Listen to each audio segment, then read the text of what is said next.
Cinquièmement, tu vas me dire, si vraiment les chrétiens n'ont nul besoin du glaive et du droit temporel, pourquoi donc saint Paul dit-il à tous les chrétiens, en Romains 13, 1, que toute personne soit soumise au pouvoir et à l'autorité? Et saint Pierre, 1 Pierre 2, verset 13, soyez soumis à tout ordre établi par les hommes, etc. Comme il est dit plus haut. Voici ma réponse. J'ai dit jusqu'ici que les chrétiens entre eux, chez eux et pour eux-mêmes, n'ont nul besoin de droit ni de glaive, car cela ne leur est ni nécessaire ni utile. Mais comme un vrai chrétien sur terre ne vit pas pour lui-même, mais pour son prochain qu'il veut servir, il accepte, par la nature de son esprit, de faire ce dont lui-même n'a nul besoin, mais qui est utile et nécessaire à son prochain. Et comme le glaive est pour tout le monde particulièrement utile et nécessaire pour assurer la paix, punir le péché et résister aux méchants, le chrétien se soumet volontiers au pouvoir du glaive, paie les impôts, honore l'autorité, sert, aide et fait tout ce qui est en son pouvoir et qui est utile pour que le pouvoir soit maintenu dans l'honneur et la crainte.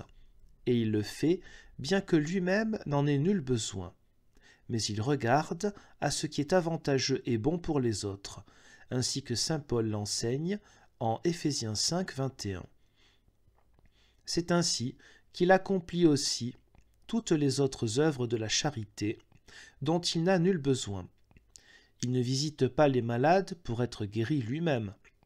Il ne nourrit pas les autres parce qu'il a lui-même besoin de nourriture. De même, il ne sert pas l'autorité parce qu'il a besoin d'elle, mais parce que les autres en ont besoin pour être protégés, et pour que les méchants ne deviennent pas pires. Il n'y perd rien, et ce service ne lui cause aucun préjudice, mais il est de la plus grande utilité pour tout le monde. S'il ne le faisait pas, il n'agirait pas en chrétien, mais il agirait bien plutôt contre la charité et donnerait un mauvais exemple aux autres qui, bien que n'étant pas des chrétiens, refuseraient à leur tour de supporter l'autorité. Il outragerait ainsi l'Évangile en donnant à penser qu'il enseigne la révolte et crée des fortes têtes qui ne veulent aider ni servir personne, alors qu'en réalité, l'Évangile fait du chrétien le serviteur de tous. C'est ainsi que le Christ, en Matthieu 17, 27, paya l'impôt afin de ne pas scandaliser, et cela bien qu'il n'en eût pas besoin.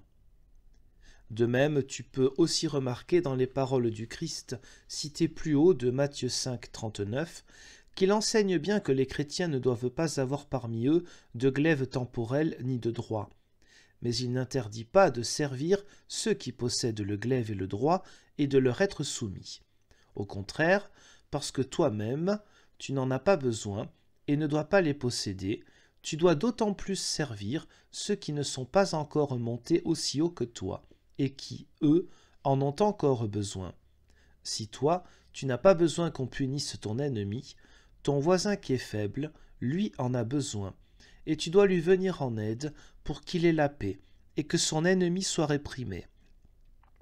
Et cela ne peut se produire que si le pouvoir et l'autorité sont honorés et respectés. Le Christ ne dit pas « tu ne dois pas servir l'autorité ni lui être soumis », mais « tu ne dois pas résister au mal ». C'est comme s'il voulait dire « comporte-toi de telle manière que tu supportes tout, en sorte que tu n'aies aucun besoin de l'autorité pour te venir en aide et te servir, et pour qu'elle te soit utile ou nécessaire. Mais inversement, agis de telle sorte que toi tu lui viennes en aide, la serves, lui sois utile et nécessaire. Je veux que tu sois au-dessus de cela, et beaucoup trop noble pour que tu aies besoin d'elle, mais c'est elle qui doit avoir besoin de toi.